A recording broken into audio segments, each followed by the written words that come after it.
Уг нь энэ төслийг анх барих шийдвэр гарч байхад түүхийдээ олборлолт нь нэмэгцээрээ сая 600 мянган тонн жилд болно гэжсэн юм. Тэгсэн чинь хамгийн сонирхолтой нь за тэглэлээ тэгвэл төслөө эхлүүллээ. Гэтэл хамгийн ихтэй 1 сая 100 мянга хүрж исэн нефтийн олборлолт энэ төслийг хийсний дараа 900 мянга, 600 мянга, 400 мянга болоо буурсан. Тэгээ шалтгаан нь болохоор зэрэг нөгөө тэр олборлож байгаа Петрочайна хятадын компани татврын маргаантай учраас ингээд хүчин чадлаа ололтоо нэмж өгөхгүй элдв шалтгаан яриад байна гэдгээ. Тэгсэн чинь тэр татврын маргааныг түрүүчийн их хурлаар шийдвэрлсэн л дээ. Тэгээ үйлдвэрээ дотоодынхоо тосоор хангаж чадах юм бол сайн.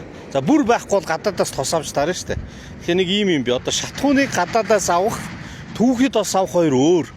Түүхийд тос авах нөөц боломж нь хувилбар нь арай олон байхгүй. Нефт боловсруулах үйлдвэрүүд бол ховор байдаг. Тэгээ ялангуяа ийм эрсдэлтэй үед бол хэцүү.